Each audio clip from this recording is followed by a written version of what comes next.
welcome back to the show, everyone. We're in First and Short, your first place to get short bits of college football news and analysis. Um, my name is Aaron. I'm here with my co-host Mashfik, and we have a lot on the agenda today. But before we get started, I definitely want to let you guys know. Please subscribe. We are on Apple Podcasts, Spotify. It takes nothing to just hit that button and subscribe. So please do so. Support us if you can.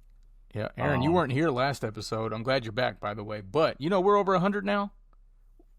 We're in 3 digits now, man. So next stop 4 digits. So yeah, please subscribe. Hey, as Kirby would say, keep chopping wood. And keep chopping. You just got to keep chopping. Keep subscribing. Yeah, keep subscribing.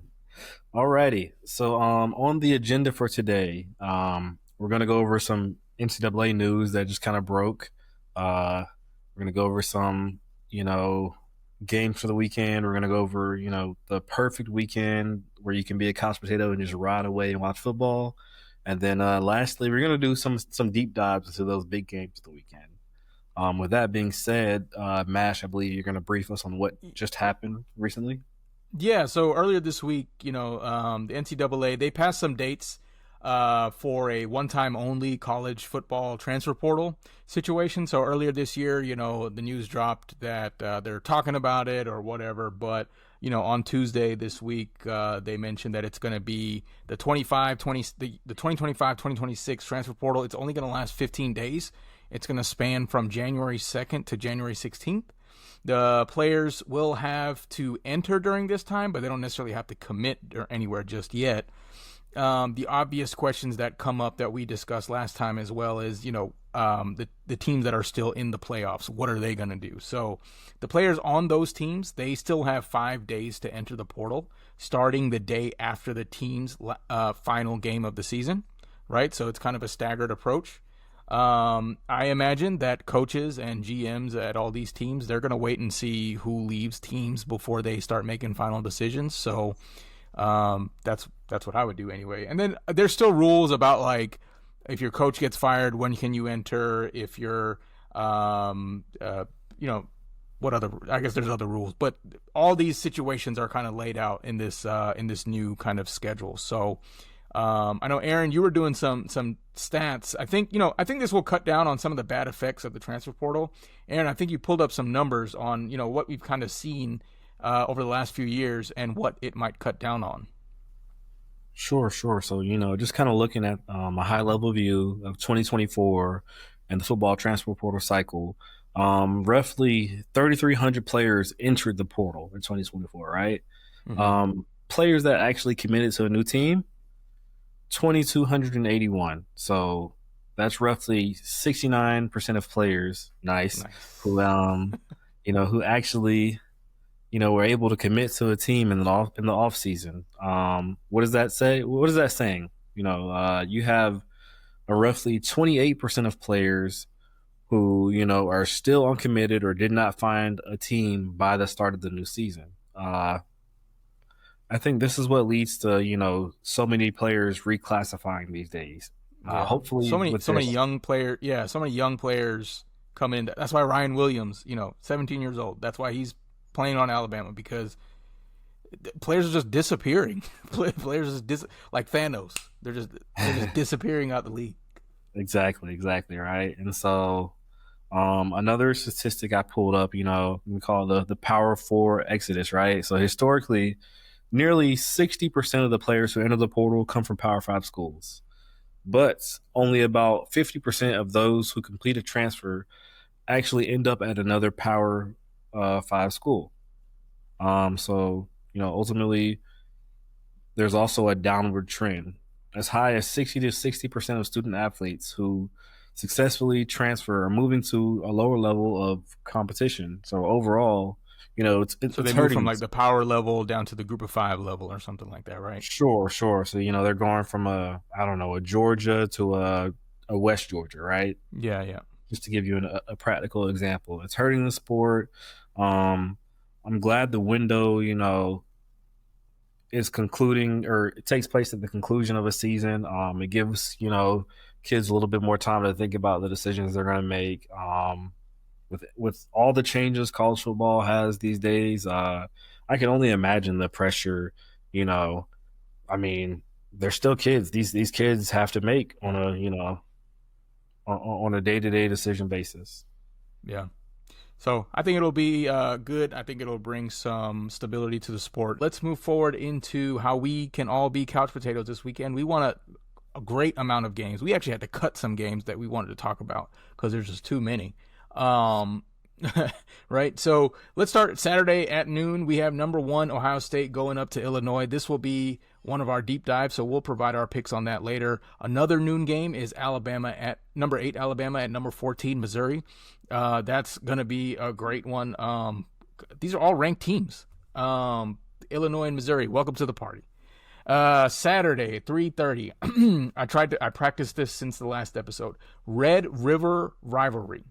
Unranked Texas versus number 6 Oklahoma. This is actually our underdog pick of the week. We're 4-3 on that, by the way. Full disclosure. I think that right now the line is Oklahoma plus 1.5. Obviously, with the John Mateer news, this is fluctuating a little bit. It's kind of unclear if he's going to play or not. Oklahoma without John Mateer is basically Texas. Michael Hawkins Jr., the backup quarterback at Oklahoma, and Arch Manning are basically the same player. Both of their defenses are great. The only difference here is that one of these teams knows how to win a football game and the other one doesn't. So I think with Oklahoma being unfavored here, I think they're going to straight up win the game. Mm, Any thoughts okay. there, Aaron? Yeah, I mean, like you said, one team knows how to win, the other team doesn't. It is a rivalry. Rivalries always cancel out the data, but I'm gonna have to Yeah. stick with the overall logic behind your pick there. I'm picking Oklahoma as well. Nice. Also, I was so close to being in the atmosphere of the game Really? this upcoming weekend. Yeah, my job is actually, they're gonna send me out to Texas, but they're sending me next week, so not this weekend. Oh, go ahead and Yep. talk to him real quick. Just be like, Hey, I need it this week. I need it. Want to go to the Red River rivalry, but Yeah. it'll be a good game to watch while I'm riding in my couch. Having my Okay. couch potato Fair. weekend. Yeah. Yeah. Yep, yep. As we go and move on further down the list of what to watch, on Saturday, we have 3:30 Northwestern at Penn State. Penn State, they're coming off of that Mm. tragic loss to UCLA, the Back to winless back loss. UCLA team. Yeah. Exactly. Back to back losses. And then, fun fact, I saw this Northwestern actually did beat UCLA. Yeah. I think that was like a week 2 or something earlier. Yeah. We were saying UCLA is going to use this as a get right game, and they never got back right. Never So, got right. I think yeah. I think Penn State can. It's at Penn State. Northwestern is considered one of the worst teams. I think Penn State should get this one. Sure. Yeah, I think we're going to see a very pissed off Penn State team at Yeah. home. So yeah, I think they'll take care of business. Yeah. I hope so. Yep.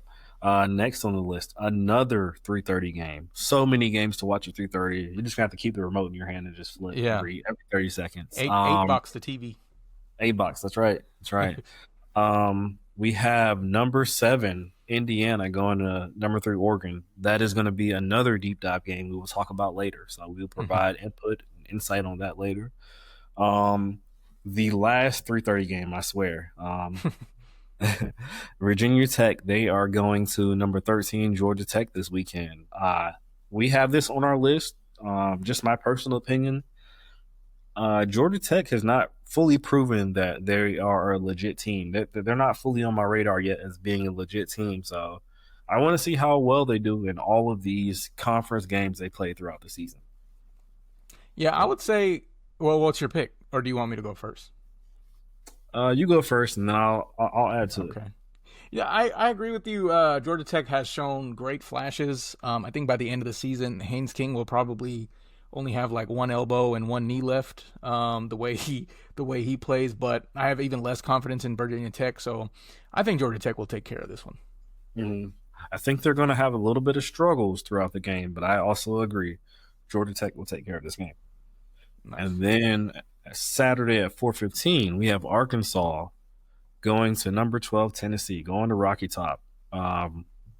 With without their old coach Pittman, and now they're going in with Bobby Petrino, right? Yeah, So it's going to be that'll be fun to watch. interesting, fun to Interesting watch, storyline. Interesting storylines. interesting storylines. But I think Tennessee is just going to keep on rocket topping. I think they're going Yeah, to yeah, win it. yeah. Yep, I agree with you there. I think Tennessee will take care of business at home. All right, so that's it for the afternoon games. Let's move into the night games. We got Florida somehow winning against Texas. Like, if you're going to win a game, it might as well be that one. Good job, Florida. Good job, Billy. They're going to play another Texas team this weekend. This time in Texas. So they're going to go play number 5 Texas A&M. I think that magic is probably worn off by now. So I think Texas A&M's about to win this one. What do you think? Okay. Okay. I think Billy wants to do everything in his power to cool off that hot seat, the Yeah. flaming hot seat he's in right now. But I'm gonna have to agree. Texas A&M, they look strong. I don't think this is gonna be the hurdle that trips them. So I'm going Yeah. Texas A&M as well. Yep. Yep. 7:30, number 10, Georgia at Auburn. I think Auburn's going to win this one by 100 points. No, just kidding. Paul. I'm just kidding. Georgia, I think, should win. They had a really good, get back right game against Kentucky last week. Their offensive line is gelling. Their running backs are getting better. I will say the one thing that might trip them up for Georgia, if they can't get their sack numbers are like terrible.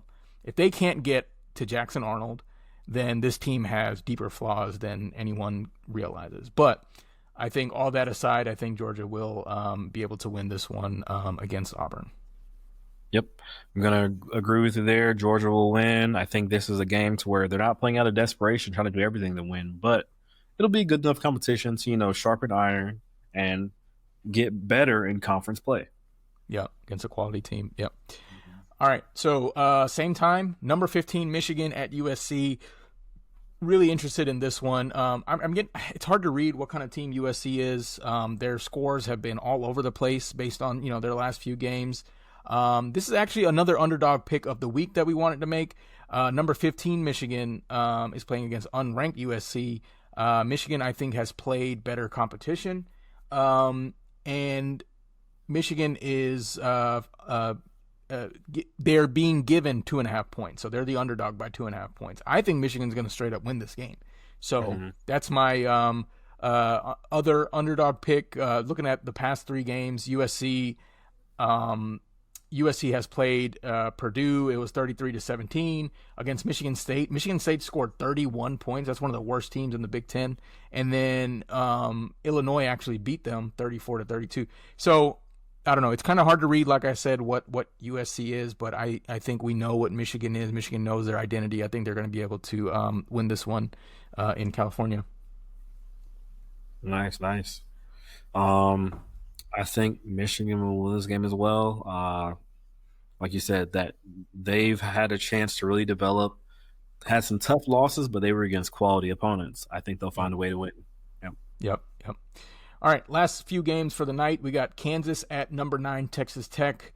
Y'all know how I feel about Texas Tech. I think Texas Tech will win this one. They have one of the best offenses, one of the best defenses in the country, and Kansas does not. So I'm going with Texas Tech. Yeah. I feel pretty confident in Texas Tech in this one.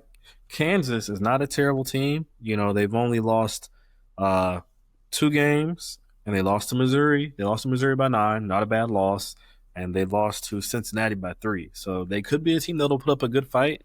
But I'm going to have to go Texas Tech as well. I think their offense is just going to be too explosive. Nice. This is a night game in Death Valley. South Carolina at number 11 LSU. I'm thinking some things are about to get exposed about LSU. If I do give it to LSU here, it's only because it's at night, but I think Beamer ball is about to come into play here. I think South Carolina might get the upset. Man, you stole it from me. I wanted to say it. Beamer ball, man. He's going to find a way. I feel like South Carolina, they didn't start off the first half of the season the way they wanted to. So I think they're going to find a way to sneak a win out in Death Valley. Nice. And then we have number 18 BYU at Arizona Saturday, 8 p.m. BYU is number one in the Big 12 conference. I didn't know how to read. I didn't know how to feel about this one. BYU hasn't like quote unquote played anybody, but I think Arizona, they're at home. I think they might be able to get the upset here. Yeah, What's their quarterback's name? Noah Fafita is his name. Yeah, he's good. I think he'll be able to beat BYU against a freshman quarterback. wow, you're going against Yeah. Bear Bockenmeyer, right? I find this game really interesting. You know, BYU, they're one of the quiet, low-ranked, undefeated teams. Right. But again, they're playing there, Arizona. They're playing at night for us, midday for Arizona. I'm gonna have to go with BYU. I think they're gonna find a way to win this conference game. Okay. It's gonna be close, it's gonna be tough, but I think they'll find a way to win. All right. So that's the only one we disagreed on, right? Yeah. Okay. Yep. All Alrighty. right. Now it's time to get into the deep dives. The games we think are going to be really interesting this weekend and our personal big games of the week. Um, First at noon, we have number one Ohio State at number 16 Illinois. Um, my first thoughts for this to be a top 20 ranked matchup. It seems pretty interesting that Ohio State is favored by 14 and a half points, being the away team in this one. Hmm. Although it is a fair take, from the odds due to Illinois' only loss being, a huge blemish. They were blown out by Indiana 10-63, right? Illinois, besides that one hiccup or whatever you want to call it, disaster, they've beat everybody else in their schedule pretty convincingly. And they even gave, Lincoln Riley's USC their first and only loss of the season so far. So, Mash, what are some key factors that led to them being embarrassed like that by Indiana? What made them look so uncharacteristic to their normal Saturday? Yeah. I think overwhelmingly the first answer points to their defense. That defense just couldn't stop a cold. I mean, they gave up 8 touchdowns. They gave up 31 first downs and 312 rushing yards in one game. Fernando Mendoza became the Heisman favorite out of nowhere after playing, a lights out type of performance from himself. He had almost a perfect game with 267 passing yards. He also had 4 passing touchdowns in the first half. If I have to point out a true weakness, it's the team's secondary, as they rank last in the Big Ten in passing yards allowed with over 250 a game. The second thing that I noticed was how quickly the offensive line broke down all game. Illinois went into the game leading the Big Ten conference in sacks allowed, and then nothing changed that week as Luke Altmaier was sacked 7 times. So yeah, those are my thoughts. Okay, nice. Yes, I mean, that's kind of what went wrong. With that being said, in this week's matchup, what do we know about Ohio State? Why are they ranked number one this year, and then why are they just the overwhelming favorite? Speaking respectively in terms of how these teams are ranked. Yeah. I just talked about defense in one side of the spectrum. Let's talk about it on the other side. Ohio State is the 3rd best ranked defense this year, allowing only 215 yards total offense per game. I mean, that's just historically great. And honestly, I was expecting more of a drop off after Jim Knowles left. But if you're sleeping on Matt Patricia's defense here, it's time to wake up. They have not allowed a single touchdown in the red zone all season. I thought that was very impressive. Yeah. Okay, so you talk about this dominant defense. Who are some key players you should probably watch or tune into this Saturday? On the defensive side for Ohio State, Caleb Downs, he's one of my favorite players in the league right now. He's widely considered, the best defensive back in the country. He's great in coverage. He's elite and very physical in run support, which is crazy considering he's a safety. He's always back. He's all the way back there, and he's definitely the vocal leader of this defense. Edge rusher for Ohio State. His name's Caden Curry. He's relentless. He leads the team in sacks and tackles for loss. Illinois is known for having the Big Ten's worst sack rate. So that's another stat that they're terrible in. So he'll do he'll do his job to make sure that stat looks even worse. And then one player that caught my eye on Ohio State's defense last year was Sonny Styles. He's used a lot in like hybrid, linebacker or safety looks.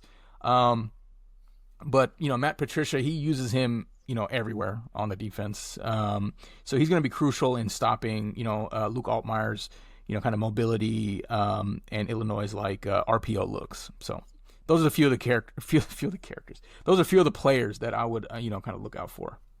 Yeah, that's really, really good input. With that being said, my personal opinion, in this game, numbers don't lie.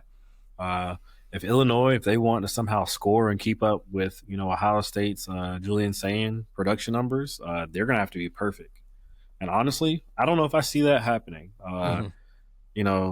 Sayin, he enters Saturday with, a 78.6 completion rate. That's leading the nation. He's thrown for already over 1,000 yards, 13 touchdowns through five games. His top target, Jeremiah Smith, a guy we've talked about, last year and all this year. He's already got 612 receiving yards and 7 touchdowns. He averages about 120 yards receiving per game. The Buckeyes, as an offense, also are just putting up 37.4 points per game. They've even scored touchdowns on 92% of the times they visit the red zone. So if they're down there, they're scoring. They're the second best in the Big Ten at doing this. With all of that being said, this decision is almost a little too easy for me to make. I'm going to go with the Buckeyes by a lot. What's your opinion on this match? Yeah, I too many things have to go right for Illinois. Ohio State, the only thing that could trip them up is that they haven't had to they haven't had to play to their full potential in a long time. Maybe you can consider, against Washington. But yeah, too many things have to go right for Illinois. I think Ohio State should be able to get this one. Cool. So Saturday also at noon. Although it'll be 11 a.m. Central Time in Columbia, Missouri. Number 8 Alabama is going to play the Mizzou Tigers. Missouri's actually coming into this game undefeated, 5-0. Their resume obviously has question marks as their strength of schedule is ranked 109th in the nation. But I think this is a chance for Bo Pribula, transfer from Penn State, quarterback transfer.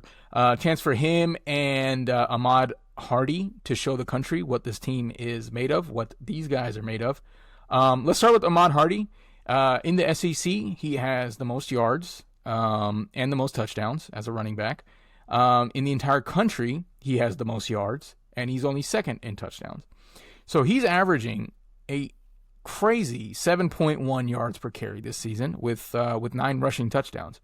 As a team, the Tigers are averaging almost 6 yards per rush, which puts them, number 3 ranking in the country. So, matchup-wise, Alabama's run defense is an area of concern. They're allowing 4.6, yards per carry. So that's ranked number 15 in the SEC. So, just looking at the simple math, if Missouri can run the ball for more than 5 yards per carry against this Alabama defense, that gives them a good chance to keep the high-powered, Alabama offense off the field and have a great shot at an upset. So those are two kind of areas that I thought could be maybe a mismatch. Aaron, what do you think? Can Alabama's defense, finally win the line of scrimmage against, a top 3 national rushing offense? So it sounds like this battle is going to be won in the trenches, right? Yeah. Um, Alabama's defensive front, honestly, they have to play, one of their most physical games of the season with a team this effective in the run game. They need to be the aggressors. Mizzou wants to control the pace. They want to keep Alabama's offense off of the field, like you said. If they can hold Ahmad Hardy under control and force, the quarterback Bo Perbula to beat him with his arm on third and long, uh, the whole Mizzou operation is to a halt. The name of the game is to make them one dimensional, right? And not in the dimension that they would want to be in. So I'm sure they're going to want to run the ball, control the game that way, control the clock, stop the run, Hmm. stuff up the middle of the field, and win in the trenches. Yep. Trenches. Yeah, for sure. But even if they do make them, one dimensional, Bo Perbula actually has a top two passing completion percentage in the nation right now. Although I think Alabama's passing defense is probably tougher than anything Missouri has faced so far. So this will definitely be the biggest test for him so far this season. Um, but yeah, I think I've said a few things where Missouri can lean in and try to get this upset. What do you think Alabama has to do, in a total team sense, in order to win this game on the road in Columbia? Sure, sure. So, as a defense, if they had to key in on anybody, they have to key in on Ahmad Hardy, right? That's number one. He's rushed for over 100 yards in every single game he's played in this year. Uh, the rushing game for them has to be better. That's hard to do in a Missouri offense that's ranked, 1 and 2 in all rush defense categories, right? It's not a high bar to make it better though. Alabama's rush offense has been, pretty pedestrian, pretty mid to lower tier, right? Mm-hmm. I know Jam Miller, this will be his third game back from the injury. That'll They help. got Yeah. Yeah, they got to find a way to get something going. Other than that, Ty Simpson, he has to continue to be great. 70.3% completion rate and 1,478 passing yards through games. His success in the intermediate and deep passing game connects into guys like Jeremy Bernard and Ryan Williams. This is what will neutralize Missouri's stingy defense, right? Overall, I think if he continues to be the field general and limit his mistakes, I think Alabama has a pretty good chance. I'm going to go with the Tide to win this game, actually. I am gonna go with Missouri. I Mm, think I think Alabama's gonna get like they wanted that revenge. Okay, obviously they wanted to beat Georgia. Then they were like, oh, we got to beat Vanderbilt. I am 100% sure that they've overlooked these guys. We'll see. interesting. Missouri's defense is really good. Missouri's defense is really good, a lot better than I thought it was after looking into the numbers. And um and yeah, it's an away game, early, kind of. Anything can happen. That's all right. Anything can happen. That's right. Yeah. We shall see. I think it'll be a good competitive game. Um, and then our last deep dive of the weekend. It's probably the highest rated matchup of the weekend. We got Mm-hmm. number 7 Indiana going to number 3 Oregon at 3:30 on Saturday. This is a sneaky good top 10 game this weekend. Personally, I'm glad we're seeing Indiana, play more real competition earlier in the season. I know they did whatever they wanted to against Illinois, but we'll see if the hype is real once they play, one of the best teams in the country on Saturday afternoon. This game features, two of the most efficient quarterbacks in the country. For Oregon, you have Dante Moore. He's an absolute surgeon with an elite 74.6 percentage of his passes completed. Um, he's the engine of a high octane offense. On the other side of the ball, on the other team, you have Fernando Mendoza. He's right there with an incredible 16 touchdown passes and just one interception. He thrives in those critical scoring areas. The key matchup for this game will be Oregon's offensive line versus Indiana's elite pass rush. Indiana on defense is a havoc machine. They rank eighth in the FBS. I think they average about 3.2 sacks per game. So they got multiple guys, like Isaiah Jones, who has, I think, 3.5 sacks, who can get home easily. Uh, Oregon's offensive line has only allowed one sack all season, so that's going to be an interesting matchup. Mm-hmm. The best defense they played before this game against Penn State, the pocket was spotless, so that's really really interesting. It's going to be a good matchup to see. So Mash, my question for you: uh, what's the blueprint to win for Indiana?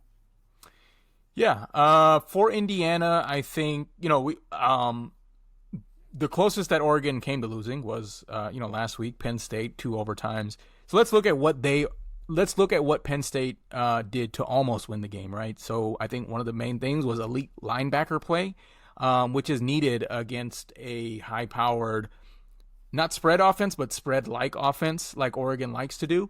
You'll need the linebacker to not just focus on the run plays or the runner or just spy the quarterback. They have to cover against the pass as well, and so Indiana will definitely have to get their linebackers on that script for when they're on defense. For a team like Indiana, underdog going into a rough environment like Autzen Stadium has become over the last few years, you have to win the turnover battle. They have a lot of takeaways. Their defense does this year, but it's hard to do against a quarterback like Dante Moore, who just does not throw the ball to the wrong team. And I think for Fernando Mendoza, he's not the Heisman favorite anymore, but he was at one point, and he has to prove why he even got to that point. He has to keep his composure. That's plain and simple. He can't let all the quacking get to him, right? But it's easier said than done. Keeping your composure. Like I said, that stadium is loud, but if he wants his team to win, a lot of it falls on Mendoza being level-headed. So yeah, that's Indiana has to do a lot. What do you think Oregon has to do in order to win this game? Sure, sure. So Oregon has to do a couple of things.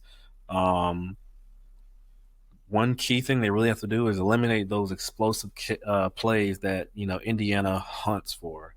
Oregon's defense is built to be aggressive, without being burned over the top. Uh, they have the number one explosive number of plays allowed, so I think they're going to continue to try to limit that as much as possible.